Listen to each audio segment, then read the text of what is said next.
నిన్న పిఠాపురం నా నామినేషన్ వేసాం. అలాగే ఈ రోజున జనసేన, భారతీయ జనతా పార్టీ, తెలుగుదేశం కూటమి ఉమ్మడి అభ్యర్థిగా జనసేన పార్టీ గ్లాస్ గుర్తు మీద శ్రీ తంగెళ్ల ఉదయ్ శ్రీనివాస్ ఈ రోజున నామినేషన్ వేయడం జరిగింది.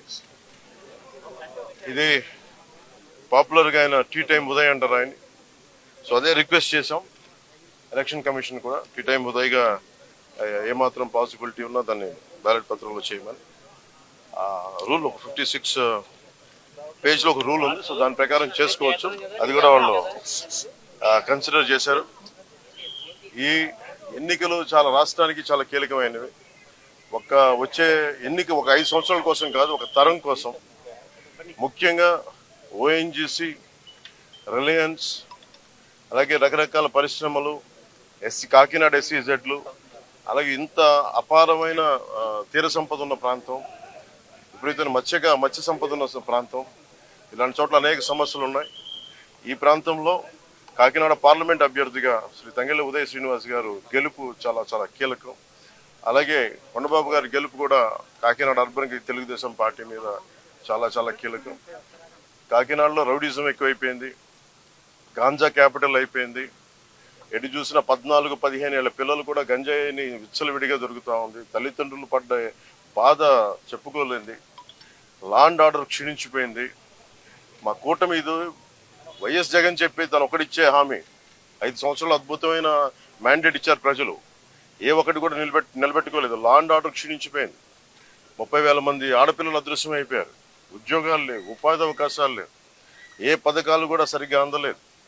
ఇలాంటి సమయంలో ఒకళ్ళు కాదు, ముగ్గురం కల్పిస్తున్నాం. ఎందుకంటే 5 కోట్ల మంది ప్రజలకి ఒక పార్టీ కాదు, 3 పార్టీలు కలిసి ఈ రోజున మేము ఒక బలమైన కూటమిగా 2014 ఎలాంటి కూటమిగా ఏర్పడ్డాము.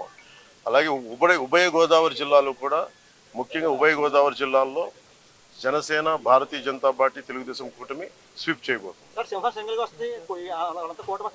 నిన్న చెప్పాను, మన జంతు ప్రపంచం కాదు, మానవ ప్రపంచం. అలాగే కాకినాడ పార్లమెంట్ సంబంధించి 7 నియోజకవర్గాల్లో మీ ప్రభావం ఎలా ఉంటది?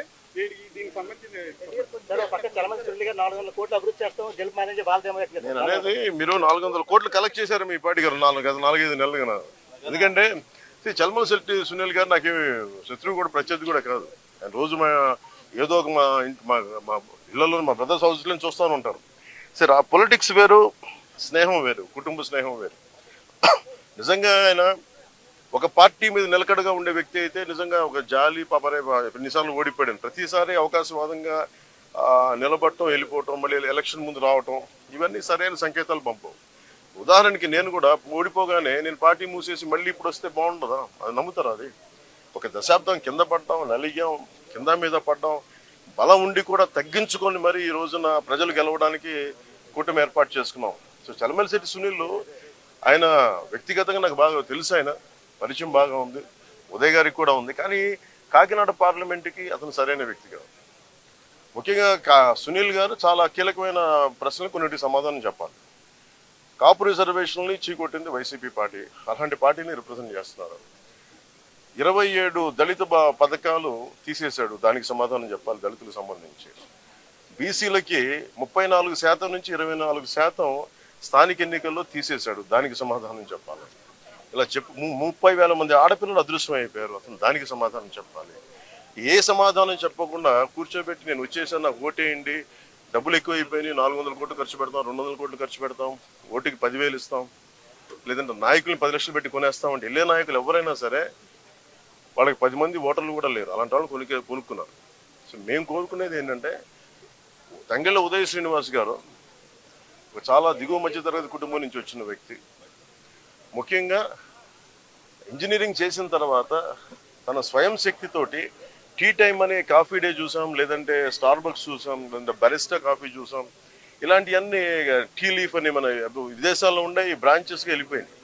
అలాంటి ఫ్రాంచైజ్ మనకు అందుబాటులో ఉండేది తను ఒకటి ఎదుగుదల అంటే యోయోలాగా ఒక కాన్సెప్ట్ క్రియేట్ చేస్తే కొన్ని 10,000 మంది బతకాలి, కోట్లాది సంపాదన రావాలి. సంపాదన అంతా ఒక్కడి దగ్గర కేంద్రీకృతమై అదే అభివృద్ధి అనుకుంటే ఎట్లా? బట్ టీ టైం ఉదయ్ చేసింది, తంగెళ్ల ఉదయ్ శ్రీనివాస్ చేసింది ఏంటంటే, ఒక టీ టైం అనే కాన్సెప్ట్ పెట్టి మన టీ పొడి తయారు చేసుకొని ఇక్కడ డార్జిలింగ్కి వెళ్ళి కింద పడి మీద పడి రకరకాల మిక్స్చర్స్ కలుపుకొని ఏటీ బాగుంటుంది రీసెర్చ్ చేసి ఒక 2-3 సంవత్సరాలు ఒక చిన్న షాపు స్టార్ట్ చేసి అది అందరికీ ఆమోదయోగ్యమైన తర్వాత మేము ఇంకో షాప్ పెట్టుకుంటాం. అలాగ దినదిన ప్రవర్ధమానమై ఈ రోజున వేలాది బ్రాంచ్లు అయిపోయింది భారతదేశం అంతా. తను ఒక్కడే ఎదగడం కాదు, ప్రతి బ్రాంచ్ వల్ల దాదాపు 25,000 మందికి ఈ రోజున ఉపాధి అవకాశాలు లభించింది. అలాగే 8 నుంచి 11,000 మంది ఆడపిల్లలకి వాళ్ళ కాళ్ళ మీద వాళ్ళు నిలబడగలిగే టీ టైమ్ సంపాదన పడలేదు.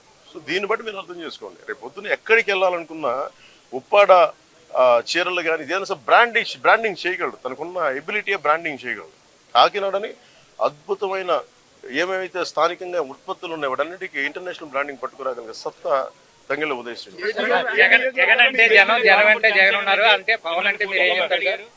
నేను అలాంటి సినిమాలు నేను డైలాగులు చెప్తాను. నేను వస్తే సింగిల్గా వస్తాం, నేను అలా నేను చెప్పను. నేను 10 సంవత్సరాలు నిలబడతానంటే మాట్లాడను, నిలబడి చూపిస్తాను. అలాగే ఓటు చేయలేనివ్వను అంటే నేనేం మాట్లాడను, నిలబడి చూపిస్తాను. మోడీ గారి వ్యాఖ్యలు ఏదైతే చేశారో అవి చాలా సంచలనంగా ఉన్నాయి. ఏమని ఏదైతే రాజస్థాన్ సభలో ఆయన బర్మా సభలో అని చెప్పాను. ఒక్కడే దాని మీ స్టాండ్ సార్. అదే చెప్తున్నాను కదా, జగన్ జైలుకి వెళ్ళడం అది మోడీ గారి గ్యారంటీ. అది బర్మార్ సభలో రాజస్థాన్లో చెప్పారు. ఎవరైనా సరే కరప్షన్ చేసిన వాళ్ళు ఎవరైనా సరే జైలుకి వెళ్ళడం తప్పదు. ముఖ్యంగా 30 కేసులు పైన ఈ రోజున ఆయన కూర్చోబెట్టి ఆయన 30 కేసులు పెట్టుకుని బెయిల్ మీద తిరుగుతున్న వ్యక్తి ముఖ్యమంత్రి అయ్యాడు. ఇది మారాల్సిన సమయం, ముఖ్యంగా మనం మారాల్సిన సమయం అది. మనం కనుక కూర్చోబెట్టి కులమనో మతమనో వర్గమనో ఇలాంటి ఆలోచనలతో వెళ్తే మన భవిష్యత్తు నాశనం అయిపోతుంది. అందుకని కూటమి విజయం కలిగి ఆ కూటమి ఆ మార్పు తీసుకొస్తుంది.